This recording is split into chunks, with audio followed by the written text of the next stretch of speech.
All right, make sure you got your additional resource list. You're going to need it predominantly with this particular presentation because we're going to recommend to you a number of books and a number of sites that you need to look at. Sneak preview tomorrow night, Loving Your Mate Through the Seasons of Life, Part 1, Part 2. To be quite honest with you, the second part is probably the most popular presentation that we make. At least that's what we have been told. If you know somebody that hasn't come at all to our conference, you get them to come tomorrow night and they will benefit from it.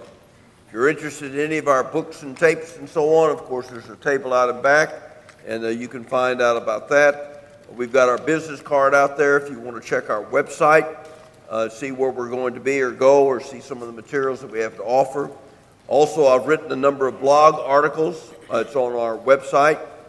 What you do, you get on our website and click on Daylight from a Deer Stand, and you can find some of the articles then that I have written.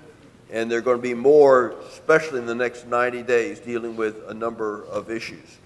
So you might want to pick up that card, but that is available. You can, if you have questions, you can call us, or you can send us a email or text message or whatever. We don't have people. We don't have people. We have a really small dog and pony show. No, we don't have a secretary. We don't have a... We don't. In other words, you'll get us if you call that stuff. We've had people call and I answer the phone and say, well, I didn't think you'd answer the phone. I said, well, if I did, nobody else would. So in order for us to do this ministry, we learned 24 years ago we had to have a low overhead to do it. And we have a very low overhead. We have a low overhead. And in fact, well, anyway. We have an old car. No. We actually bought a van out of a junkyard once. We did. We did? Before that, I bought a stolen Well, we didn't van. steal it. No, I didn't steal it. We No, did. somebody else stole it, and I bought it after the cops had caught him. Oh, you're just hearing the tip of the iceberg. We have a lot of interesting Oh, stories. we definitely do. We could tell. Okay, go ahead. Mark, you ready? Ready? All right. Trouble in Paradise. Again, as I told you, this is a difficult presentation to hear, and I tell you, it's not an easy one to present, but I'm telling you, it's probably the most important one we're doing the whole series. Our purpose is to provide some information that you might not have otherwise, also to persuade those who are caught in the joys of addiction to realize they can get some help and provide some hope that you're not in a hopeless situation. The material that we're going to share with you comes from 35 scientific journals. The National Enquirer is not one of them, by the way. Statement, listen, class, anyone can be addicted to pornography. Anybody can have an addiction. Why? Because we're human beings. So what we're going to try to do is to globally understand the idea of addictions and then go into the area of pornography. Here's the definition we're going to be working with. Sex used or depicted in any way that distorts God's intent. It encourages selfishness and not selflessness. It's based upon lust and not love and uses others whether real or imagined. Now that's the definition we're working with. Sex used or depicted in any way that distorts God's intent. It encourages, it fosters, it promotes selfishness, not selflessness, based upon lust and not love, and uses others whether real or imagined. Involved in this definition would be much of the written, visual, and verbal entertainment and advertising industry that we're exposed to. We're using sex, the term sex, or the word sex here, in a broad definition and not referring to the Sex Act alone. As Lynn said, we live in a sex-saturated society. You cannot watch halftime at the Super Bowl. And I don't know how, I guess most people watch the Super Bowl, but, it was so ridiculous of what went on at halftime at the Super Bowl this year. I mean, you'd see that in a strip joint someplace. But you see, that's the society that we live in. Every place we turn, what's going on, what's happening and taking place. Now, that's our definition of pornography. Let's go back and look at addictions in general and work our way back into the sexual addiction of pornography. First of all, let's talk about the source of all addictive behaviors, factoring out mental illness. An addiction is formed in an effort to fill an emotional void or to mask an emotional or physical pain. The main function, we're talking about addictions in general, the main function of any addiction is to numb or to escape mental or physical discomfort. We've talked about anthropology quite a bit in our conference so far, but the brains of all animals, including human beings, are hardwired to survive. That's the way God has created us. So what is necessary for survival? Food and procreation. In other words, because these are necessary for survival, that's why you can overindulge in both sex and in food. Sex and food are primal needs connected to the reward center of the brain. Any substance or behavior can become addictive if it overindulges the survival needs, food and sex, or any chemical that can manipulate the same reward system in the brain becomes a very, very powerful force. Next, it's important to understand there is what is called an addictive cycle. An addictive cycle is triggered by negative feelings of abandonment, rejection, failure, physical pain, maybe anxiety, maybe boredom. In other words, that's what begins triggering the cycle. Then it's fueled then by the need, tension reduction, and thrill seeking. You remember we talked about Cloninger's work last night. The genetic links then to behavior. Hopefully you understood what we did with you last night. So in order to deal with any addiction, it's going to be absolutely imperative to deal with the triggers. If you don't deal with the triggers, you're not going to be successful in dealing then with the addiction. So we have the addiction cycle triggered by negative feelings and fueled then by tension reduction or thrill seeking. Next, in order to understand this, we need to talk about addictive behavior. Any substance or behavior can become addictive if it's used to escape feelings. We'll show you this area of sexuality a little bit at the end of our presentation. If it's used in a repetitive or destructible or unmanageable way, in other words, it's out of control, and it has led to or will lead to destructive consequences. So when you talk about addictive behavior, and again, we're talking generality now, not just sexual addictions. Any substance used to escape feelings, in other words, you're being depressed, you don't feel good, or whatever it might be, and it's repetitive in such a way that it becomes destructive, and it has led or lead to destructive consequences. Maybe doing some things that are obvious that are not right. One of the questions we received early on in our study is it possible to have an addiction and not know it? Now, it might be a surprise to you, but the answer is yes. Addiction can be present. How will I know whether or not I have an addiction? We give you basically three questions. Number one, do you have to lie to cover up your behavior? Do you have to have an untruth? Do you have to disguise something? Do you have to misrepresent something? In other words, you're not telling the truth. Number two, does this behavior put oneself at risk? Oneself at risk either physically, mentally, financially, or spiritually. And, in other words, does it any of these areas? When we talk about gambling, we'll talk about what that does to the family. And does this activity violate one's own value system? Now, you do not have to answer yes to all three of these questions for an addiction to be present. Now, the last question is tricky in this sense. It is assuming that your value system is right.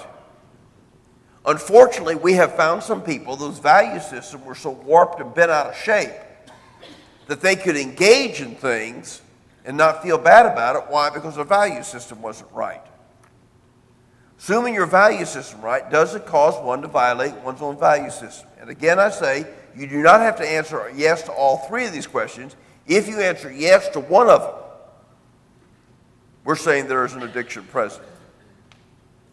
When you study this area of addictions, you end up with what's called the big three. Now, all these addictions, self is the supreme object of service. Keep that in mind. That self is most important in whatever addiction you're dealing with. Let's look then at what we call the big three. First would be the substance addiction. Sometimes it's referred to as substance abuse or substance dependency. When this addiction is present, then you're going to jeopardize your health, your job, social activities, self-care. All these things will be affected because you have then become dependent on that substance then to basically function. The problem with substance abuse or substance dependency, it's a double whammy. In other words, it's both physical and psychological, and that's why breaking out of substance abuse is so difficult, because there's obviously a withdrawal that takes place. So one of the big three, substance abuse. Secondly is the gambling addiction. The danger of this thing is that you can lose everything in a matter of a few minutes. I'm going to think here a little bit, but I don't believe you have legalized gambling in Arkansas. Is that correct or not? Do you? I don't believe You do. You do, okay. Lottery or Lottery casinos and all of it. Now, we have up in Missouri gambling boats. They're made of concrete next to the river. If you could figure that out. They never floated, never will float. But I know when we were working with people in Tennessee, a lot of people were going to Tunica, Mississippi. I think there's apparently a big gambling area down in Tunica, Mississippi. Again, back to our anthropology. We are hardwired to survive, and humans don't lose well. So in gambling, you've got to realize what you lost and what you could have won. It's basically a double thing. So substance abuse, gambling. The sexual addictions, of course, many of these, and pornography is just one of them, and again, we will talk more about that a little bit later. So you have the big three: substance dependency, gambling, and sexual addictions. You have also what we call smaller addictions.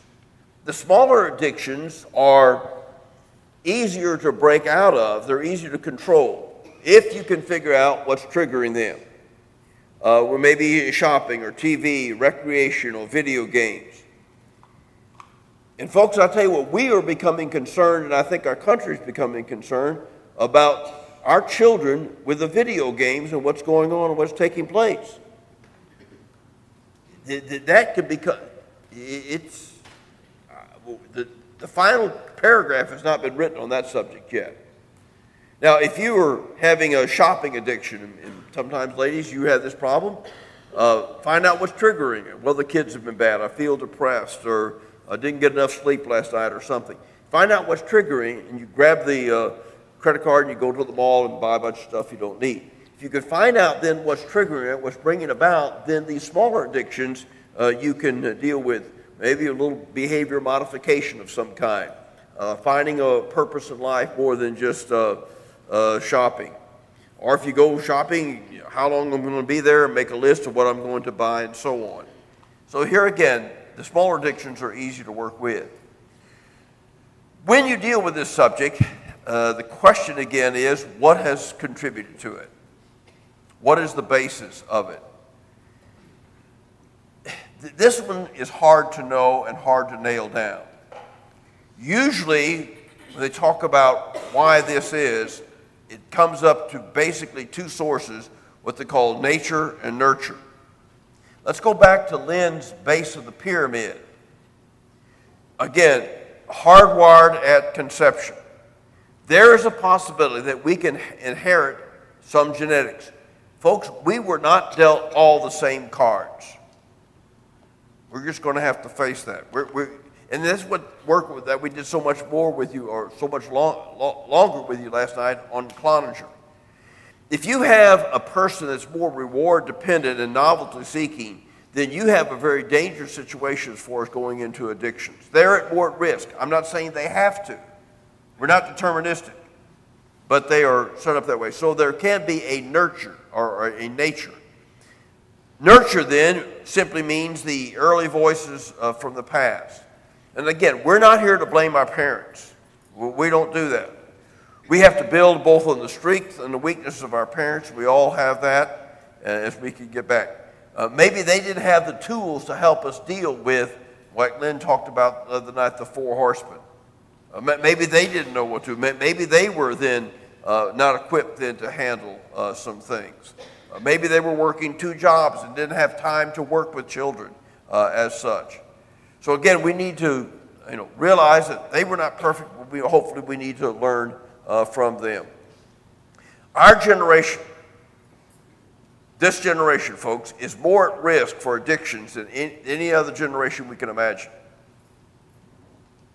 Because we have the time, we have the resources, and we have the methodology. Folks, the landscape of our world has changed. We have more things that are available to us now than ever before. When I was growing up, I didn't see a TV till I was 12 years old. And then we only had 3 channels. Now, you can get hundreds of channels. The bigger the dish, all kinds of things. Internet. You remember when they used to sell Britannica encyclopedias from door to door? You remember that far back?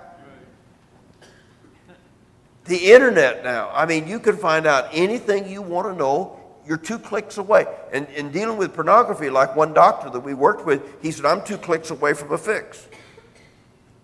And so in other words, we've had some addictions in the past. We had drinking addictions and, pornographic magazines and so on. But what's available to us today is just out of this world as far as what a person can do and a person can see. As I said this Sunday morning, our young people can click on pornographic sites and not even be looking for them. You say, well, my children wouldn't do this. What do they do when they go see other children? What's going on? What's taking place? And people are curious. And that's where part leads to it. Now, why is it so important to understand these addictions? We're going to say a lot of important things tonight with this presentation, but you're about to see the most important. The reason why you have to figure out addictions, and when we do counseling with couples, one of the first questions we ask, are there any addictions in the marriage? Because if you do not deal with the addictions, trying to deal with the basic principles of the marriage is just really nigh impossible. Because the addiction has become the mistress of the marriage. Whether it's a large addiction, small addiction, doesn't matter. And so if you're talking about the dynamics of a marriage and trying to making it everything it should be, you have to target the addictions. And it's amazing to us, some of the couples we work with, they've gone to counseling for years, and the counselor never targeted the addiction. Maybe didn't think it was such a big deal. Folks, it is a big deal. And that's why this presentation tonight is so important to you. Okay, we're working kind of coming down this way, all right? We've talked about the big global idea of addictive behavior and all of that. Now let's kind of narrow this thing down to sexual addiction, and then we're going to really kind of approach pornography as one of many sexual addictions. What about sexual addictions? I think that the thing that people really want to know is source, and responsibly you can't say source. You cannot say causality. Just like in regular addictions, you can look only at correlative material, correlation, and then draw some assumptions, but you have to be very careful with that. But generally speaking, when you're working with sexual addictions, you're looking at deep unmet emotional needs from childhood. Now, really, the key to that is shame, and you'll see that word in white, shame. I mentioned on Sunday that there's a difference between guilt and shame. Remember, guilt says I made a mistake. Shame says I am a mistake. And this is where we worked with those 4 horsemen. I talked about it last night. If a child's emotions are not validated, that doesn't mean the activity they choose to do is validated. No. But if the child is not given permission to be real, yes, you're upset, yes, you're angry, yes, your feelings are hurt, yes, you're stressed, you're bored, you're rejected, whatever. This is how we work with that. That's validation. Yes, you have that. You have that emotion. We all have emotions like that. And this is the way you work with that. If the child, instead of a caregiver doing that, if the emotions are shamed or negated or ignored, probably because the adult doesn't know how to work with them. If they say, that's ridiculous, that's the stupidest idea I've ever heard, grow up, big boys don't cry, get over it, what's wrong with you? Then that deep sense early on of I am a mistake. Not I made a mistake, but there's something really awry in me because evidently other people know how to work with this and I don't, because the people that take care of me and love me tell me to get over it, to forget it. And so evidently they can do that. And do you see what happens with the young person? And unless that's ever countered, then they grow into adulthood with that same mindset. Now, you take that, and that would be that nurture part. You're working with the blocks, accident of birth, and then you come in with the nature part, the genetics, like Jerry has already indicated. By the way, it leads, let me back up. This deep unmet emotional needs from childhood dovetails with fear of emotional intimacy in adulthood. Deep emotional needs from childhood dovetail fear of emotional intimacy in adulthood. You see, if I think I am a mistake, then I'm going to hold you emotionally at arm's length, because I already feel like a failure and I'm not about to tell you who I really am. It is much easier to make love to oneself. By the way, did you know the politically correct now is the term for that is solo sex? Aren't you glad you came tonight? Okay, everything has politically correct, solo sex. It is much easier to engage in solo sex than it is to be vulnerable emotionally with another human being. It is much easier to engage in illicit sex than it is with a lifelong mate, someone that really knows you, because you already feel like a failure anyway. And so that's that fear of emotional intimacy in adulthood. Now, that's the nurture part of it. The nature is number 3, reward-dependent and novelty-seeking personalities, like Jerry's already indicated. If a person genetically is more on those ends of the continuum, then they are more at risk for addictive behavior. We all make our choices. You might have 3 children. One might be a full-blown sex addict and the other 2 not. And they're parented the same way, same biological parents. It doesn't make any difference because it's everyone in the genetic pools of the 2 people, right? And we all make our choices separate and apart from that. Once again, we're all playing this game called life, but we're playing it with different cards. Even 3 children from the same biological parents, it makes no difference. They can be very similar or very, very different. And we all make our choices. Okay, now then, that being said, let's go one more step. Sometimes someone will come and they'll say, I'm married to a sex addict. And I say, well, that's a pretty harsh accusation. Tell me about that. They say, well, he or she wants sex 5 times a day. That's a sex addict. I say, well, maybe it's just a person with a really high libido. Okay. Dysfunction thrives in secrets, right? Enough dysfunction. Let's clinically define a sex addict. And wait, before we do, I don't want anyone to stress out here, okay? I'm going to give you the pure clinical definition of a sex addict. But keep in mind, there are 3 major levels of sexual addiction. We're going to go through those in a minute. And there are levels within the levels.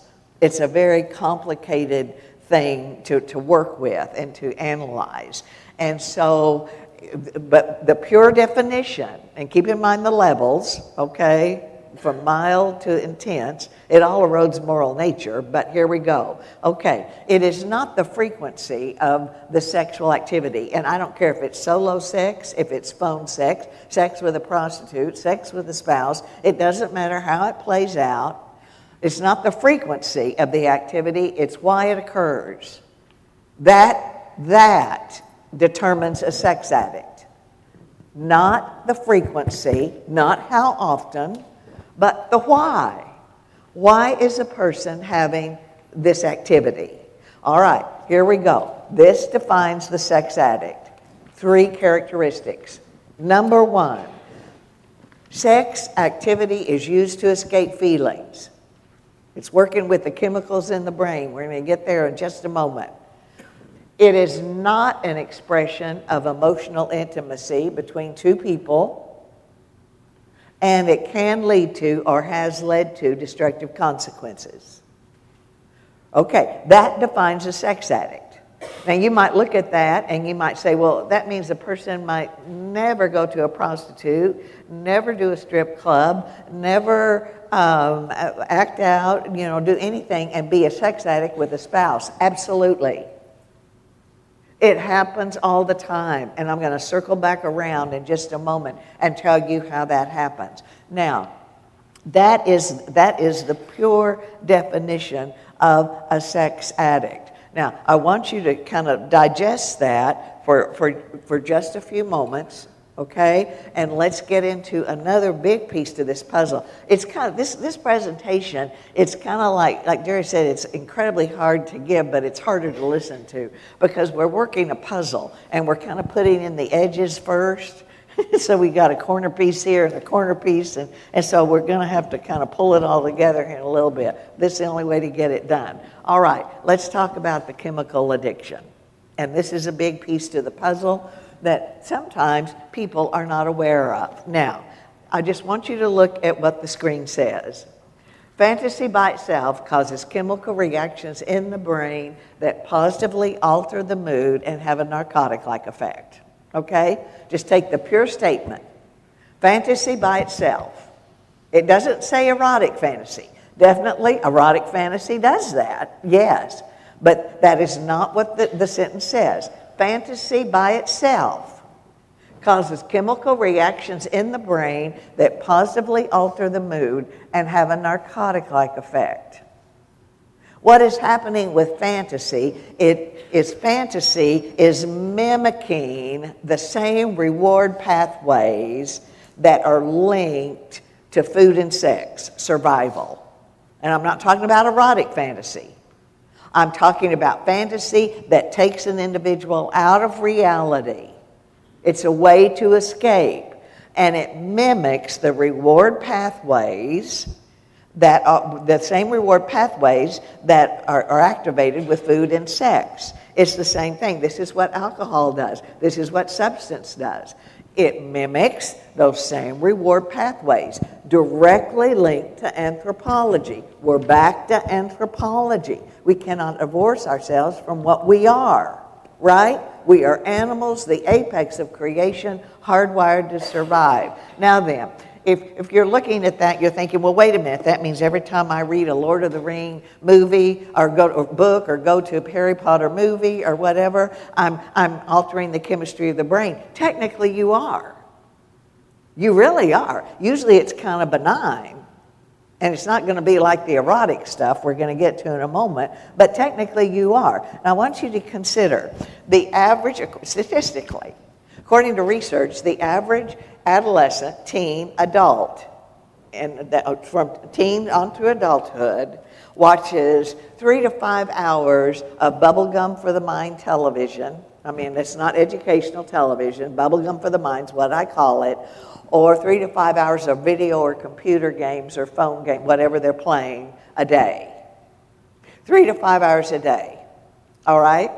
If I'm doing the math correctly, a person does about 5 hours a day. They live to be 65 years of age. That is about 11 years of our lives. Think about that. We are intelligent people. And yet what we're doing is we are literally giving over 11 years of our lives voluntarily. Voluntarily. Why? Because of the chemical hook. Have you ever watched a lot of bubblegum for the mind or played a lot of games and you turned it off and you felt blah, and so you ate ice cream and you felt worse, and you turned the television back on and you felt, here it goes again? Yeah. You're coming down. Okay, do some research on yourself if you're a game or a television junkie. And I don't want to be disrespectful, but this is such a fun thing to do. If you watch or play more than 2 hours a day, okay, more than 2 hours a day, I want you to do some research. I challenge you to go home and go cold turkey. Don't turn any of it on. You're going to go through some minor withdrawal.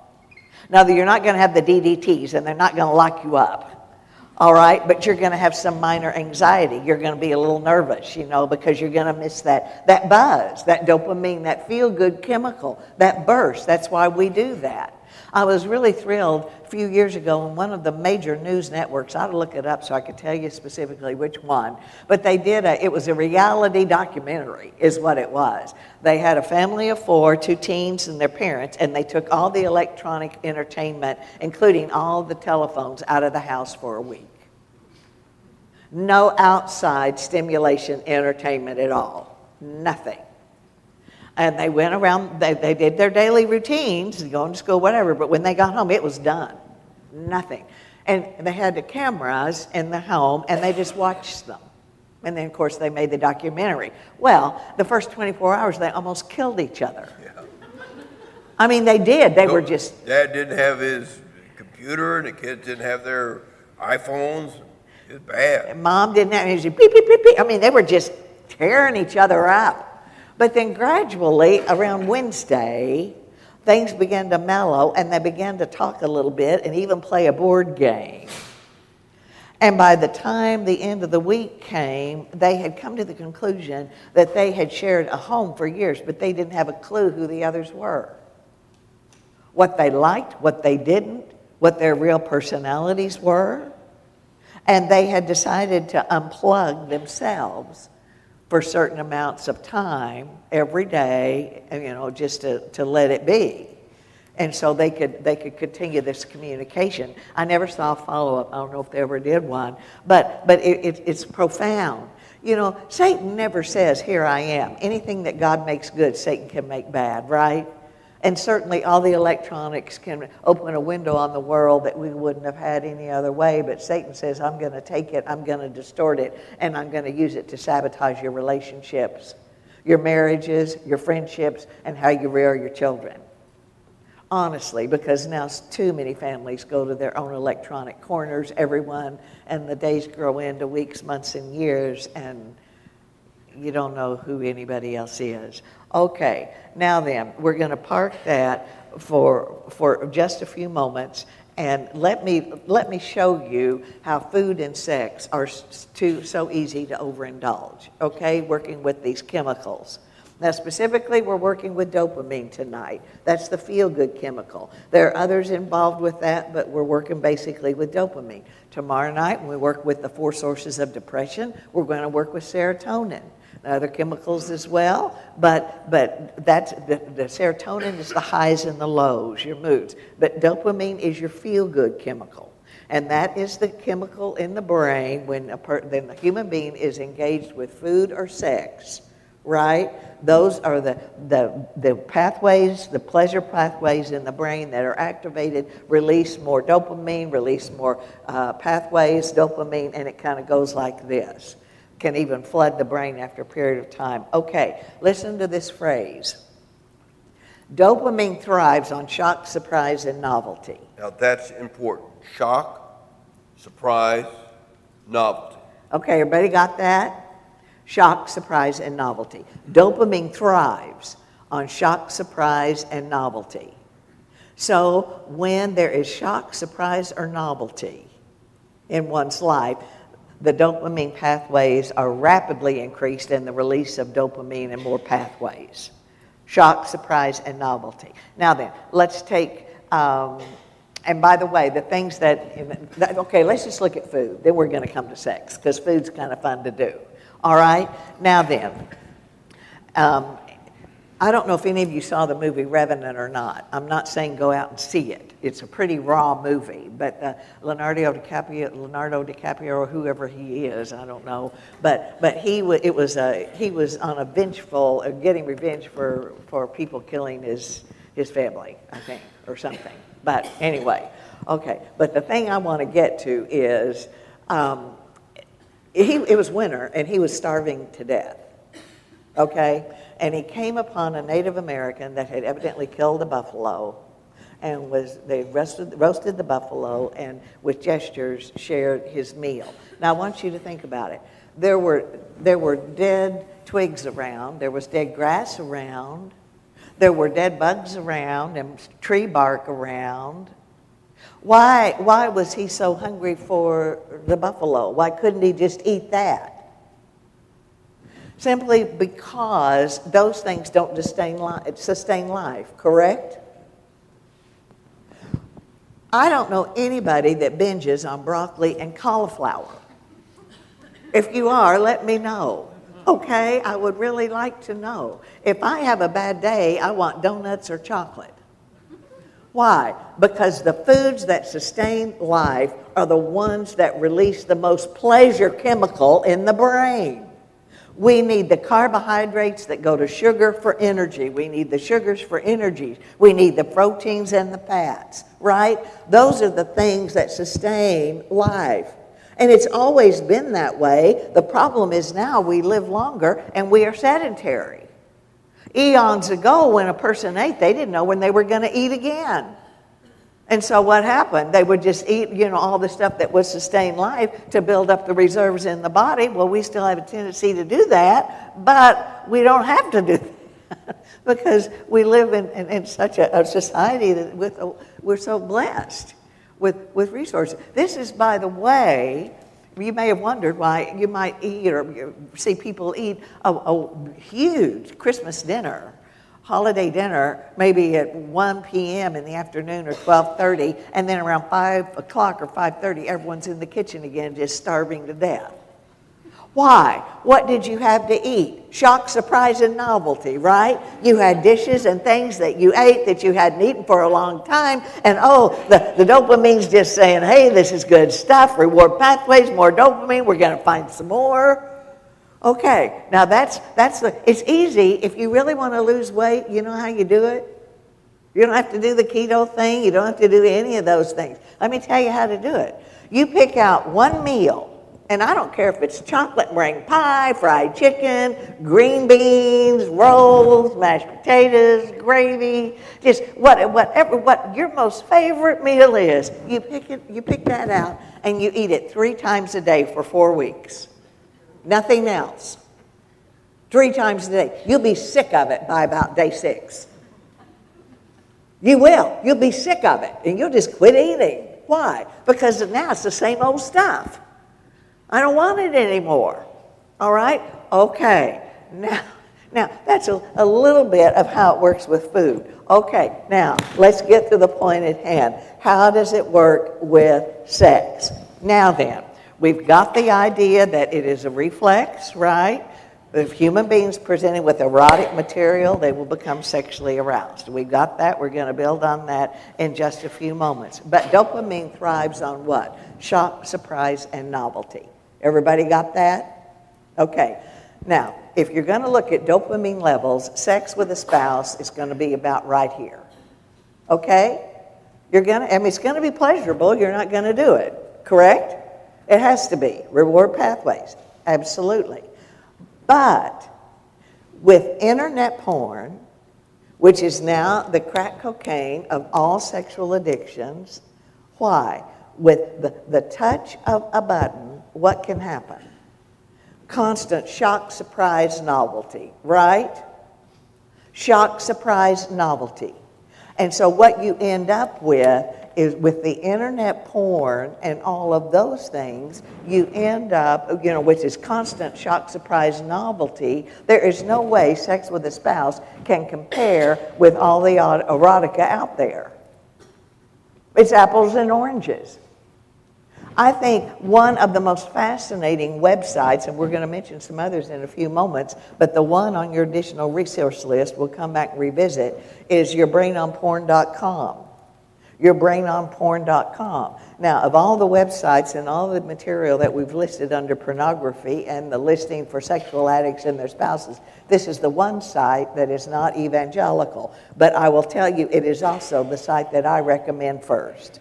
And you say, well, why do you do that? Simply because if you are working with someone that has no moral compass at all, it's the only hope you have to even begin to let them see the effect of this. Now, I'll warn you, if you visit it, it's a little raw. I mean, it's not full of porn, that's not it, but the language is raw, it's pretty raw. But the reason I recommend it is because it's a grassroots movement. That this whole thing was started as a grassroots movement by young men in their 20s and 30s who had grown up in what they considered the internet Garden of Eden of porn. What happened? With the punch of a button, throughout their teen years, they could find constant shock, surprise, novelty. Constant shock, surprise, novelty. And so what you did, you ended up here with a high level of dopamine. You see? Constant changing, constant. Okay. It can actually get to the point where it overloads and the entire system shuts down. And that's a whole different dimension of this thing. Okay. So what happened? These young men, they were unchurched for all practical purposes, got married, and they found out they were incapable of reacting sexually or relating sexually to their wives without some type of chemistry. Why? Because it's the same woman. No shock, surprise, and novelty. One of the most interesting studies that site mentions is that you can take a bull and put him in a pen with 2 cows in heat, and he'll breed them.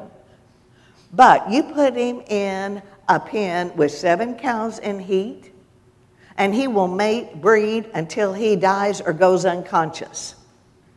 And you say, well, that's absurd. Why? It's the same biology, but it's a different cow. It's a different cow. Once in a great while, I'll have opportunity to work with young teen girls specifically, and it's all about looking hot now. Everybody wants to look hot. At my age, that sounds very uncomfortable. But nevertheless, everybody wants to look hot, and I say, okay, but I want you to know when that guy's ogling you and looking you up and down, all he really sees is another cow. All he sees is another chance to spread his seed. Don't you think for 1 minute he cares one thing about you, that he likes you, that he sees anything at all in you but another cow? It is sheer anthropology. It is a chance for procreation. That's all he sees in you. And if you want to be regarded as another cow, go for it. But personally, I think you're worth a little more than that. Because young women have a horrible time separating the attention of a young man from what they look like and what they are. Teach your girls. They're seeing cows. They're just seeing another cow. All right, now then, we're going to park that. We've kind of put an upper thing here. Okay, we're going to park it, and let's put some sides in. Okay, let's talk about the levels of pornography. She indicated this before. Let me give you the 3 basic levels. As she indicated, there are levels within levels. Level number 1 is use of pornography. Sex was not to be used selfishly. That was never God's intent. In other words, it might be something downloaded off the internet. It might be a magazine, picture of some kind. That's level 1. Level 2 involves a real person. In other words, it's no longer a fantasy. It includes, but not limited to, multiple sexual partners, phone sex, internet chat rooms, strip clubs, prostitutes, sex in the cyber world. In other words, a real person now is entered. That's level number 2. Level 3, then, is criminal activity. These is where your felons come in. Your rape, voyeurism, child abuse. As I've indicated, there are levels within levels, but those are the 3 basic levels. Use of pornography. Level 2 involves a real person. Level 3, then, is criminal action. Go to your additional resource list. Let's go to page 3. Page 3, additional resource list, back of your folder. There are some great books that are available.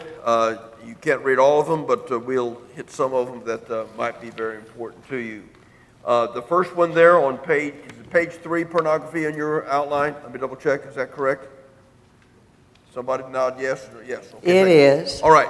Look at the first one, Out of the Shadows by Patrick Carnes. He has the Recovery Center in Hattiesburg, Mississippi. This is where Tiger Woods went with his problem. Now, all these basically are evangelicals that have come out of sexual addiction, and he was one of the first. Don't Call It Love was his other book. Excellent book. Come on down to Laurie Hall, The Affair of the Mind. Again, it's a good book to understand what's going on.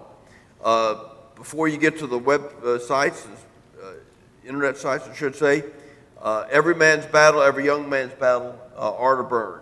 And Shannon Etheridge in Every Woman's Battle, Every Young Woman's Battle. See, what we're trying to say, instead of condemning our young people and telling them, hey, no, let's join hands with them and say, look, we're going to fight this thing with you. We're going to fight this thing with you.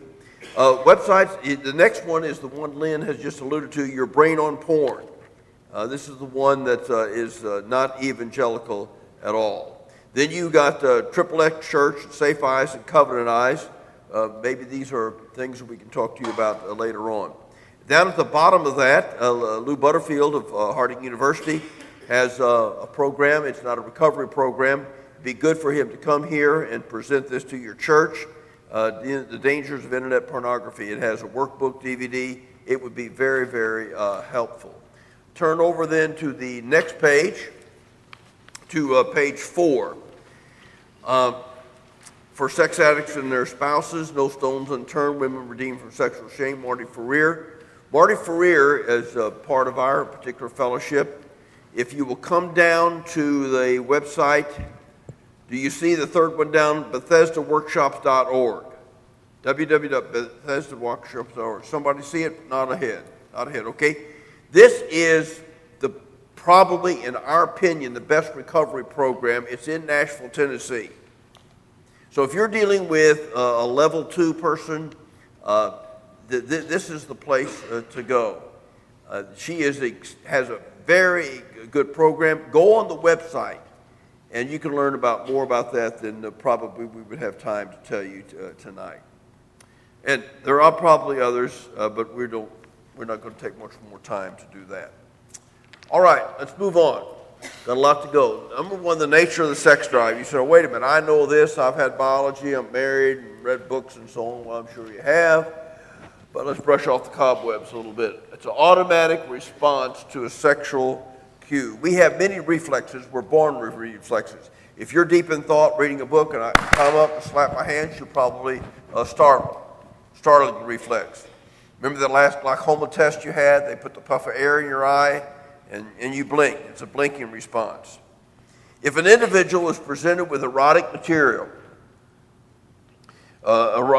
sexual arousal will take place. It's simply called the SR change, stimulus response.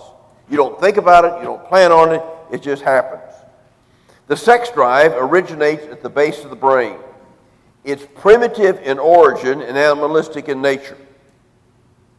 Succinctly said, folks, it takes no brains to be sexually active. If you don't believe that, just look at our society. I mean, they're running around this pig, cow, dog stuff because they don't, that's just the way society has been. It takes brains not to be sexually active. Now, that's probably what you learned in class or you already know. Let's move something that you don't know. That is the compounding factors. Every human emotion enhances the raw animal passion. As far as we know, animals do not have emotion. It's with sex. With sex. It's just a hookup completely. That is not true with human beings. Human beings have emotions in all areas, and of course, in the sexual arena. For instance, in the husband and wife situation, one sends an erotic cue, targeting one of the 5 senses. Sexual arousal then takes place. And again, you have all the positive emotions, the love, the comfort, the care, and so on. However, then, there are what we call the negative emotions. The negative emotions. And the negative emotions create a higher passion level than the positive emotions can ever create. And I want you to think about that. With a normal conjugal relationship, raw animal passion at this level, you add love, trust, honor, you end up right here, correct?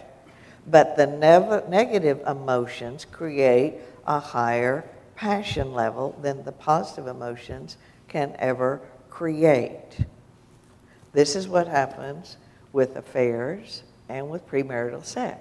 See, in an affair situation or premarital sex situation, you have the negative compounding factors, the fear of pregnancy, the lies, the deceits, and so on. And so the negative compounding factors create a higher passion level than the positive emotions in a monogamous relationship can ever create. That's why when the physical becomes the dynamic that drives the truck, your ability to make a good long-term decision is terribly eclipsed. And so what we find is that you have this couple having premarital sex or having an affair situation, you tap into their sex life 4 or 5 years down the road, it's not the same. And they can't figure out why. The reason why the negative emotions that gave it such a higher passion level are no longer true. No longer lies, no longer deceits. It's all legal right now. So here again, and what we have found in this area, women will give the sex to get the relationship. Men will pretend the relationship to get the sex. Now, that's just as plain as I can make it. But that's how it works in a fair situation. Moving on. Let's talk about habituation. We've already indicated that to you before of what it was. Now, here's what happens. Down the road, the sex no longer is as exciting and dynamic and pizzazz as it was. The scenario played out more times than not that we have found is it's the man that goes into the world of pornography. What happens when he goes to the world of pornography? Shock, novelty, surprise. We're going to hammer that. He's not seen that. He has not experienced that. And in other words, to then, he will adapt to a certain level, and to get the more shock, novelty, and surprise, he's going to have, to get the same buzz, to get the same high, he's going to have to get more and more and more and more. Because he will habituate then to a certain level. And so it works the same way as the substance abuse that we talked about. It's the same way it works with alcohol. Get the same buzz, same high, it's going to have to take more and more. Then more times than not, he will introduce it into the marriage. What does it do to the marriage for a period of time? It gives them an excitement they haven't had in a long time. Why? Shock, novelty, and surprise. Same idea. More times than not, it's the wife then, after a while, puts brakes on this thing.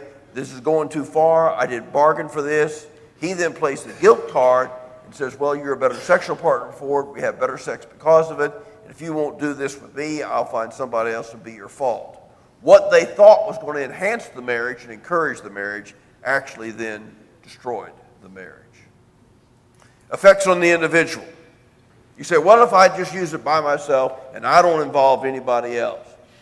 Number one, images are imprinted in the brain and they're there forever. When we talk to young people about this, we tell them that there are some doors better left closed because once they're open, you can never close them again. Now, hopefully with determination and good Christian counseling, we can begin to work around them. So that's what it does, first of all, with the individual. Secondly, it creates disrespect and use of others for one's own personal pleasure. It's encouraged. In other words, if I believe that other people have been created for to be used by me, then I ought to be able to do that. Somebody said, well, I'm not in that hardcore pornography. Softcore and hardcore, according to the research, will erode the moral nature at the same rate.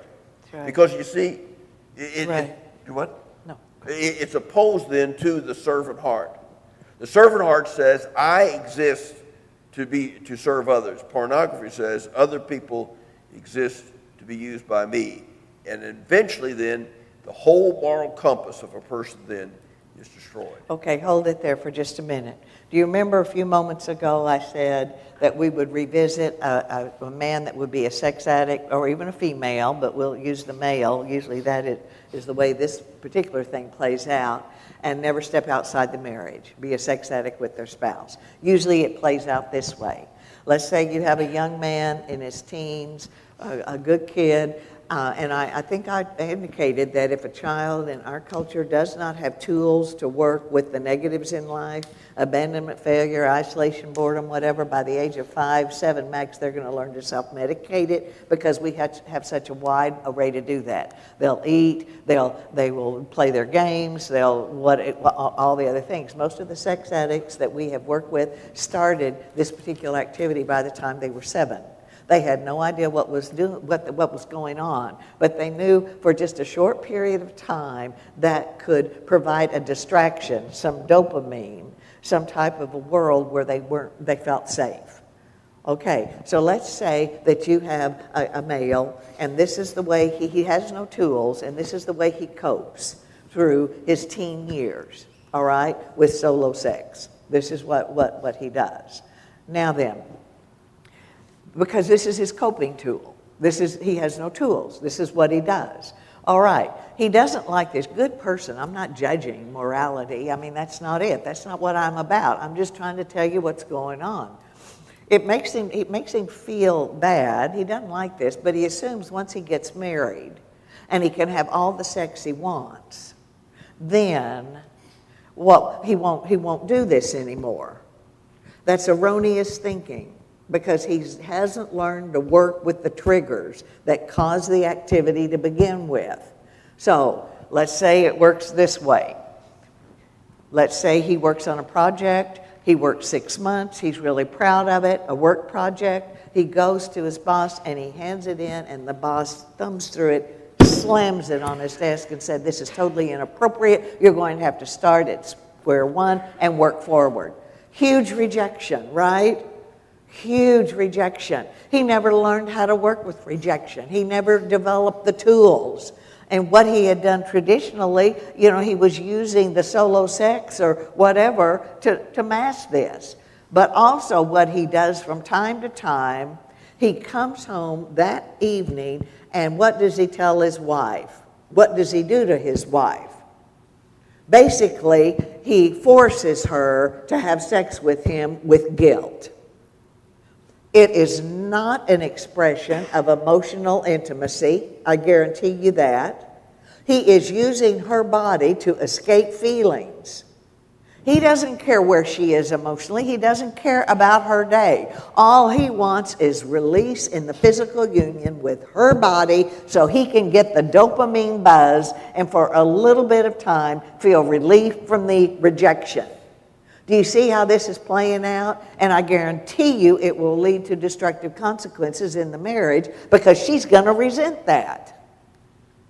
She's going to resent it because it was all about him. He didn't care about her day. He didn't care what was going on with her. Basically, what he was saying is self is a supreme object of service. Morally and legally, you belong to me. You owe this to me. And all the while, he doesn't understand what godly sex is all about. Her body is not to be used and abused. Other people, whether real or imagined, don't exist for that purpose. It erodes our moral compass. Okay, very quickly, another effect on the individual. It can be linked to violence, erotica linked to violence. This goes back to classical conditioning. We don't have time to revisit all of that. But basically, at the very elementary level, pornography uses other people, correct? If you're in the internet world of porn, it takes more and more and more erotic to get the same buzz, right? Because you habituate. Here we go with this thing that we're climbing. Okay. What happens is gradually, especially on the internet, the erotica, that was just sheer erotica at first, is now linked to some violence. Someone is chained up, someone is tethered, someone is forced to do something, certainly humiliated. You see what's happening? And so the violence is being paired with what? The erotica. You got this? After a few pairings, you take away the erotica, and violence by itself is sexually stimulating to the perpetrator. You want to talk about rape? This is what's going on prior to the act. All of that stuff, that terror, is stimulating sexually to the rapist. You say, well, that's horrible, I wouldn't do that. Okay, come to my world. You would be disgusted by the hundreds and thousands of spousal child abuse cases that take place every day in our country that are a sexual turn-on to the perpetrator. especially when coupled with substance and alcohol abuse. So ladies and gentlemen, there may not be a smoking gun, but the victims are everywhere. What does it do to the marriage? And again, we don't have the time to talk about what it takes away from the intimacy of the marriage. But what you have here is disrespect and control of children and spouse. In other words, I want to be able to control what you do, how you do, where you do it, or whatever it is. Why? Because you exist then for me and my pleasure.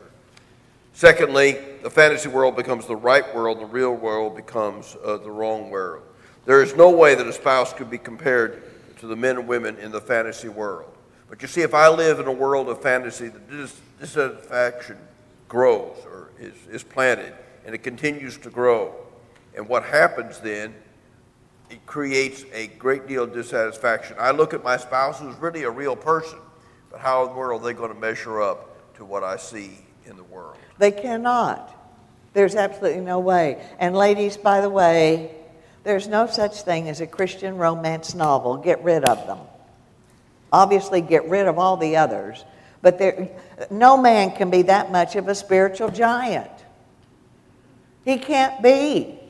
But if I'm in a constant diet of that, then that becomes my normal. That's what should be, you see, because that's what I think is right, when in reality, that's not fair, because this is not a fantasy person on a piece of paper. My spouse is a real person, good days, bad days, all kinds of days. It really upsets me if a couple comes in and she's all been out of shape because he's doing internet porn and she's watching soap operas and doing romance novels. They're both sabotaging their marriage.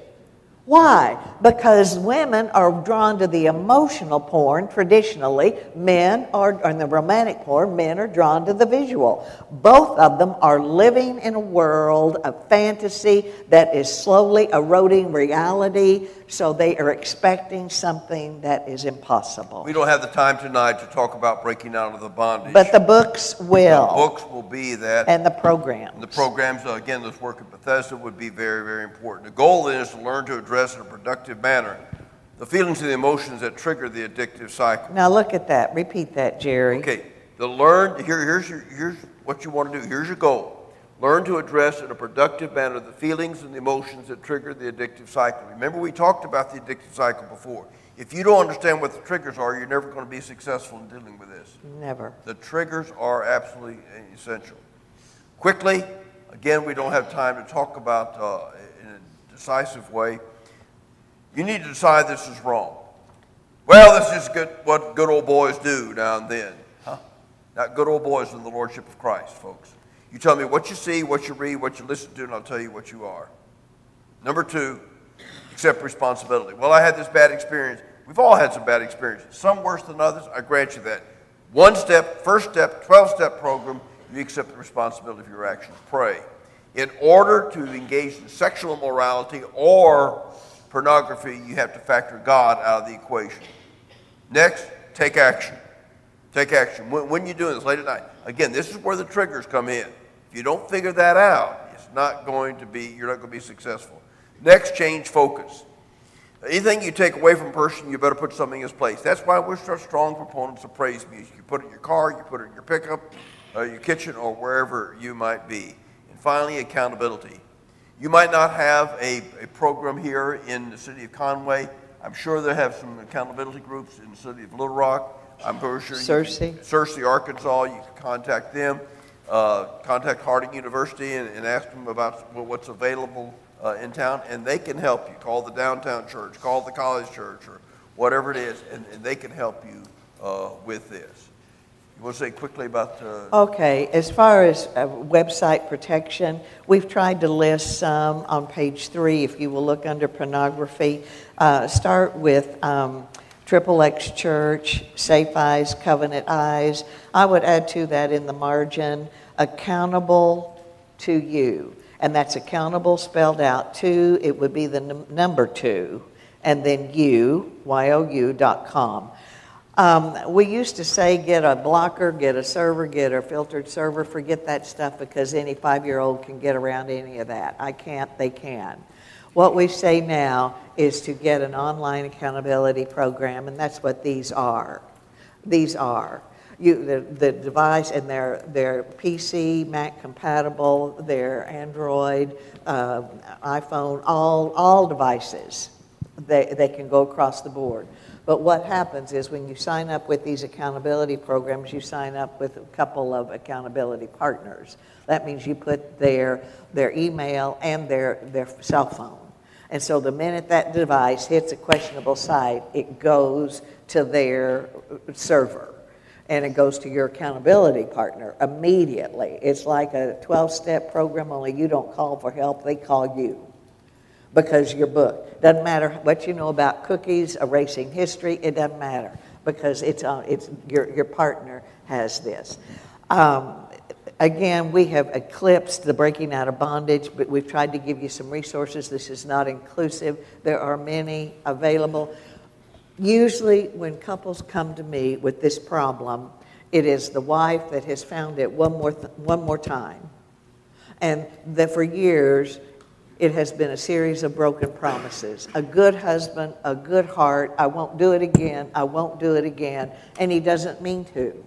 He doesn't mean to, but what has happened? He never developed the coping skills necessary to counter the triggers. And the triggers are always going to come. We just have to learn how to deal with them. And so at this point, she's ready to file for divorce because she's found it one more time and she's worn out. And all I could do is look at the husband and say, words are like Monopoly money. They're fun to play with, but at the end of the day, you have nothing. You have nothing. Quit making promises and let your life argue for you. You adult, you take responsibility. You get the help you need. You become 24/7, 365 accountable. It's not her job to police you. She should not have to look and try to find things. If you want this marriage, if you want this woman, if you want your family, then you, adult, you take the responsibility because your words at this point mean nothing. Your promises mean nothing. And it goes to the female as well. Ladies and gentlemen, this stuff is everywhere. It is the number one issue that we work with across the nation and have been for years in all the religious groups that we've worked with. It is not our fellowship specific at all. I don't know what programs you offer in this church, but I guarantee you, of a church of this size, I guarantee you, you've got men, good women that are sex addicts, but they don't feel safe, they don't know where to go, you've got their spouses. If you do not have a program, I would just implore you, like I do everywhere, consider this for your community, for your own people, but for your community. You know, it's sad to me, the very place that we should feel so safe to say, this is my problem and I need help, is the very place where we play the mask game. And we're embarrassed to let people know. Ladies and gentlemen, if there is a man younger than 50 and he tells me he has never struggled not to look at porn, I don't say he uses it, but he's never been tempted, I just look at him and I say, what else do you lie about? Because he's not telling me the truth. This is every man's battle. This is every woman's battle. People are screaming for help. They're screaming for support. This stuff only stops not because we're embarrassed and it's not our problem and we don't understand it. If we don't think about it, it'll go away. No, it stops when we grab the hands of our young people and of each other and we say, we're going to fight this together. We're going to love you through it. We're going to find the methodology. We're going to be prayer partners. We're going to be warriors with you. If we can help you anymore with this, we've got people all over the nation that have worked programs. They're recovering, and they've begged us, let us be a prayer partner for someone. Doesn't matter who, doesn't matter where. Give them our phone number. We'll walk them through it. We've done it, and they can too. Please, let us know if you can't talk to anyone in your community. We'll get you your help. We'll find the help that You're not you need. detective, we're passionate about this because we see it's destructive behavior. Tomorrow night, we're going to shift gears. We'll start at 6:30. We kept you a little long tonight. Fun night. Fun night. Fight We're night. not going to fight. If you sing, we I fight. might sing. Who All knows? right. If you have children, You've been please patient. go get them. And thank you for coming. And good night. Thank you. Thank you. Be safe.